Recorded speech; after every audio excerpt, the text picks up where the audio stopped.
Hi, and welcome. You're listening to the X22 Report. My name is Dave, and this is episode 1087B, and today's date is September 28th, 2016, and the title of the episode is, The Senate Rejects the President's Veto, the Stage Has Been Set.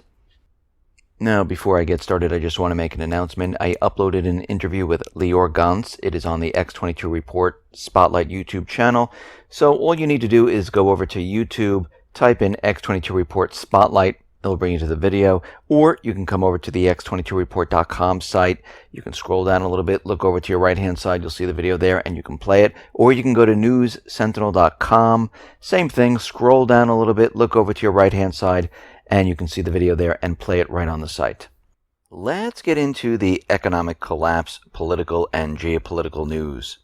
Now, we understand the elections are coming up, and they're approaching very, very quickly. We also understand most likely there's going to be this October surprise. Now, when we look at the two candidates, it doesn't really matter who gets into office, because the individual who gets in there, they're still not running the country. They are a puppet for the shadow government, for the elite, for the central banks, for the corporations. Governments do not work for the people. They're working for the oligarch elite. They're working for corporate interests. And their main interest is to keep power and control.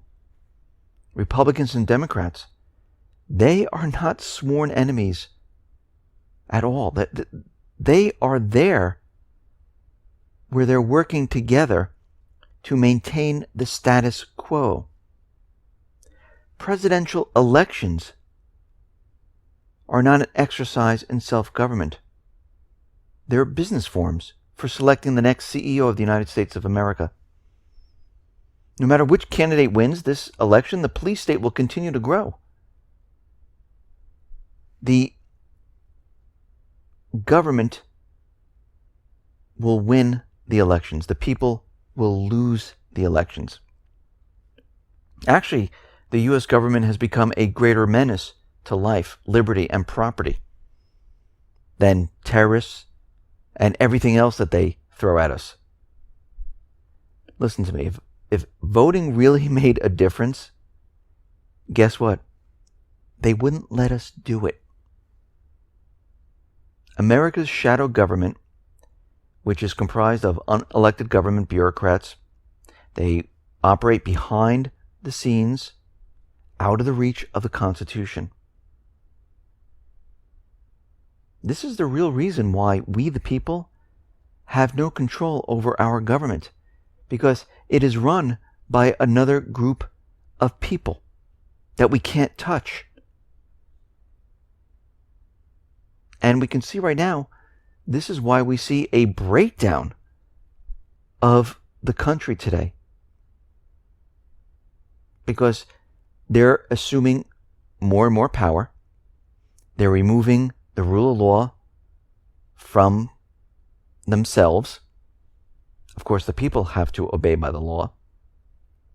They're writing these bills, different legislation that penalizes people.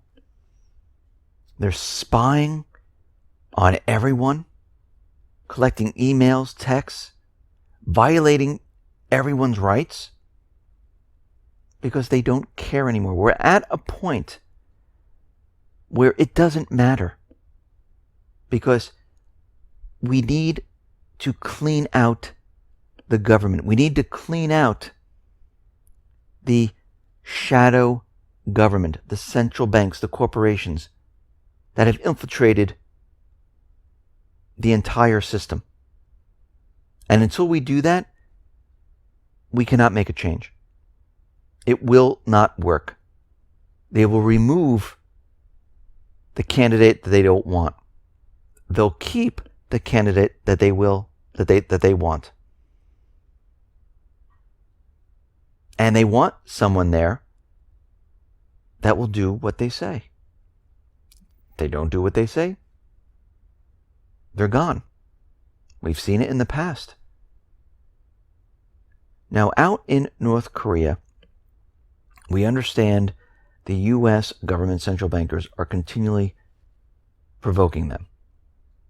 We see the United States has placed sanctions on North Korea, and now Washington has confirmed that the U.S. will deploy the THAAD missile defense system to South Korea as soon as possible.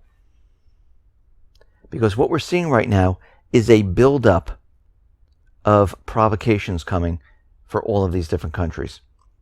Because the economy is deteriorating. It's getting worse and worse every single day. The illusion is ripping apart. It's getting tougher and tougher to explain why these things are happening. And they're going to start war in different areas. They'll start it in one area, but it will spread. We see out in Ukraine, the ceasefire is pretty much gone. Ukraine's forces are violating the ceasefire.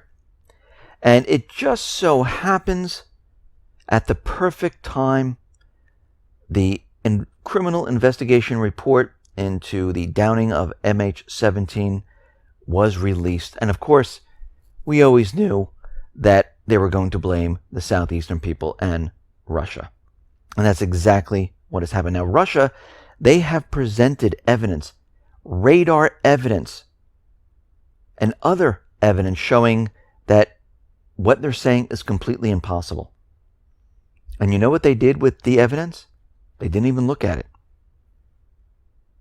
They went off of what Ukraine was saying. Then they built a computer model to show what happened. Now that's ridiculous because we know what you can do with a computer model. You can just change things around and you can make up any story you want. I mean, look what the CDC does. Oh, we're predicting, this many people are going to be infected with Ebola. 6 million in the next 6 months.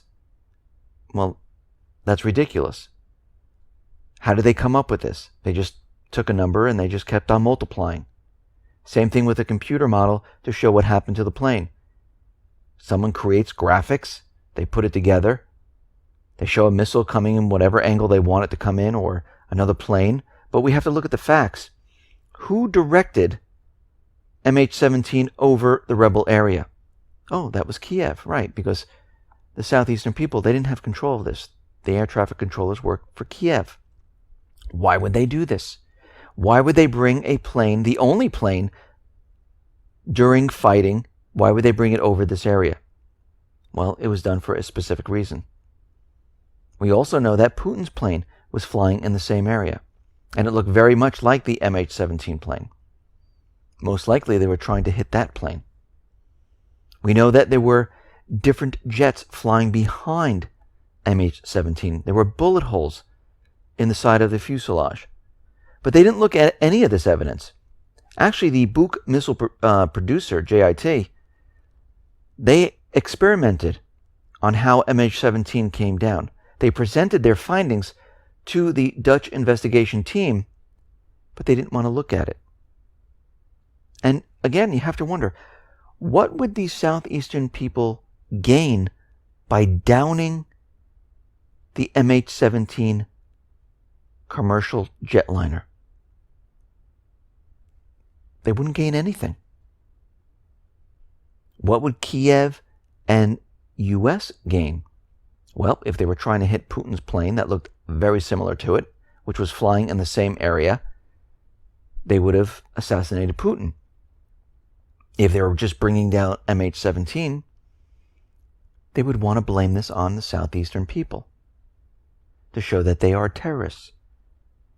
The worldview would switch because the plane just didn't get there by itself.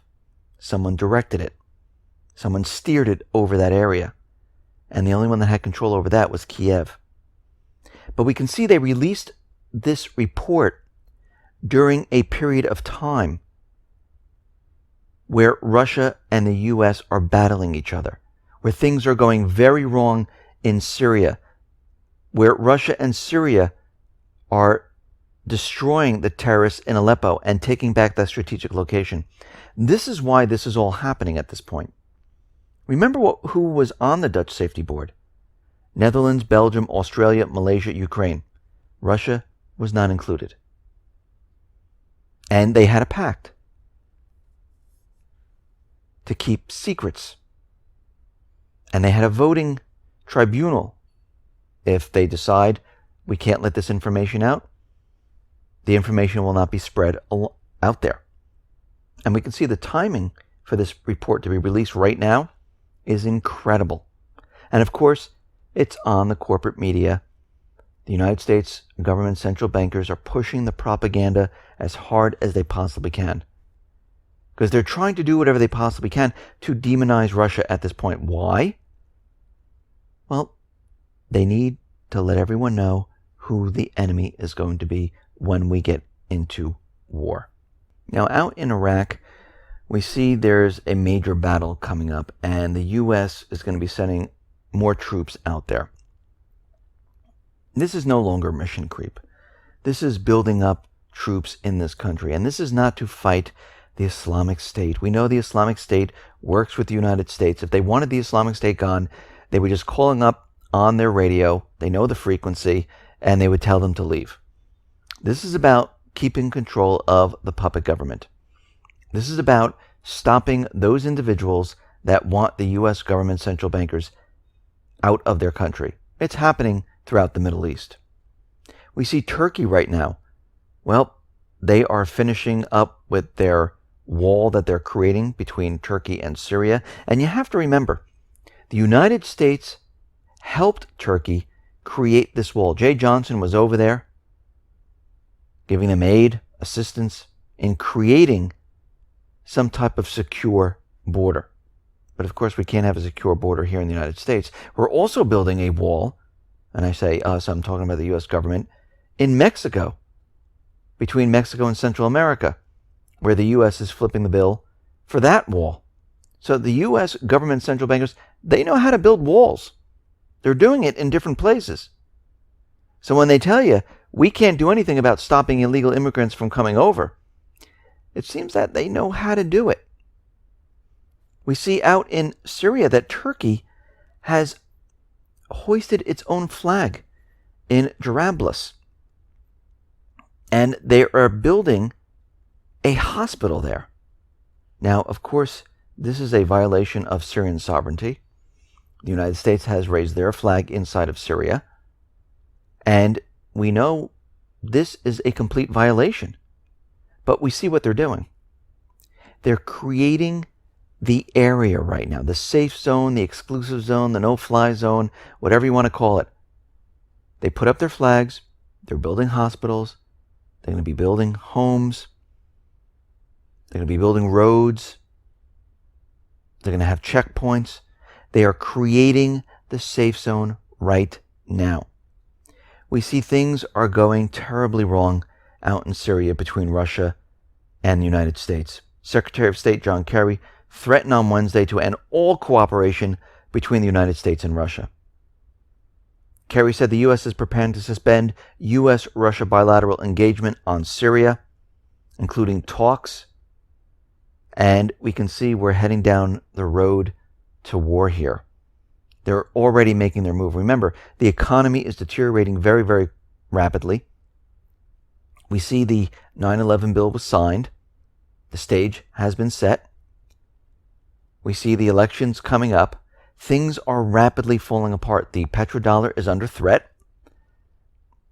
And they've been trying to get into Syria, then get into Iran for years, and it's not working. So right now, they're on the path of demonizing Russia. They have to sever all ties with Russia right now. And this is exactly what is happening. We see the moderate rebels. They have been using gas on the Syrian Army in northern Hama. And of course, no word about this in the U.S. corporate media. They only report when there's a gas attack that they created for a false flag. That's what they report on. Anytime the corporate media, the U.S. government central bankers report on something that's happening around the world, it's something that they created. And the only reason they're out there telling you about it is because they want you to believe it. Other things that are really happening, they don't want you to know about. This is why they leave it off the news. This is why they don't talk about it. Because they feel, well, we're not lying to you. We're just not mentioning any of this stuff. So we can see right now Homeland Security is warning that terrorists are broader, wider, deeper than any point since 9/11. Nicholas Rasmussen, who directs the National Counterterrorism Center, said the Islamic State may be losing ground in Iraq and Syria, but is still able to strike abroad. And what is under threat is festivals, concerts, sporting events, and other outdoor events, which tells me they might be planning some type of October surprise where they're going to hit one of these type of events. And we can see right now they've been really pushing the idea that terrorism is coming to the U.S. And we can see that this is all starting to fit together now, because they've been broadcasting this. The petrodollar is under threat in the Middle East. Russia and the U.S., they're severing ties. We see the buildup in Ukraine. The MH17 report has come out blaming Russia. And the Senate just went ahead and rejected the veto that President Obama put on the 9/11 bill. And of course, the president and his spokesperson came out, Josh Earnest, and said this is the single most embarrassing thing the United States Senate has done. It was an overwhelming vote of 97-1. Now this is a setup. The stage has been set, and they're prepared and ready. Now they're making it look good. They're making it look, we're embarrassed, I can't believe this is happening. This is exactly what they want happening. They want us, we the people, they want us to say, we want to sue Saudi Arabia. We told our congressman, this is what we want. So the will of the people decided to override the president. Now the president is off the hook. The central bank is off the hook, because we already know that Saudi Arabia said, if this bill goes through, we're going to start selling assets and treasury bonds. Now, will this happen tomorrow? No, it won't happen right away. But we can see that we're leading up to a moment in time where all the pieces to the puzzle are coming together. I mean, just think about what is happening in the world right now. The elections coming up, the petrodollar under threat, the U.S. and Russia severing ties, war is being provoked around the world, the economy is deteriorating, the illusion is falling apart very, very quickly. It's really starting to look like the movie Rollover from 1981. Now, we can see at this point in time that the U.S. government central bankers, they need this to happen. They want this to happen. And of course, we're going to have the U.S. government and Saudi Arabia, yelling back and forth at each other, saying that Saudi Arabia is doing things that the U.S. doesn't like. They're selling their assets. We need to take extraordinary measures to stop this. They're going to use all of this, because this crash that's coming is not happening in one phase. They need multiple phases. The first phase is to allow the central bank to take more control of the economy, purchasing equities, doing other extraordinary things. But they need an event to allow them to pass legislation. So they're going to need phase one of this collapse. Now, it will be bad, but it's not going to be the ultimate crash. So we're going to see the system come down. They're going to say we need this legislation. They're going to pump it back up. Saudi Arabia, most likely other countries will start to sell. We're going to see more and more of countries out in the Middle East. They're not going to be using the dollar in their reserves, so they'll send that back to the United States. We'll see inflation, exactly what the central banks wanted. Maybe not the hyperinflation, And what we're going to see is that the economy is going to start to deteriorate. Once the central bank gets what they need from Congress, they're going to start pumping it back up. They'll pump the stock market back up. They'll keep precious metals down. And they'll keep the manipulation going. Now, they know they can't do this for a long period of time. It won't work because the underlying economics of the country will be falling apart. I mean, retail, people losing their jobs, manufacturing, all of it will be falling apart. They can't stop it. Corporate defaults. And remember, it's not just one thing that's controlling the economy. It's many different parts. The petrodollar. We have the banking system. We have war brewing. We have many different things that are happening all at once. And they're very worried that if they don't control this, they'll lose the narrative of the story. So phase 2, as they're trying to pump this up, the system will not improve. The economy will not improve. They'll make it look like it is. Maybe in the beginning it might look like it is. But eventually what will happen, it will continually deteriorate as time goes on. As countries lose faith in the United States, in the dollar. And this is where phase 2 will come in. Where they can say, we've been trying to improve the economy, things are getting better.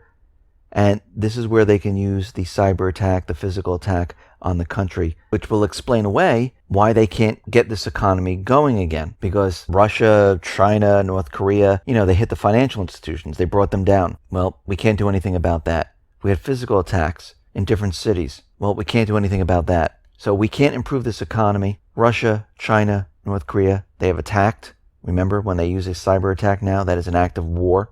And we can see right now how this will happen in different phases. And we are approaching this time very, very quickly.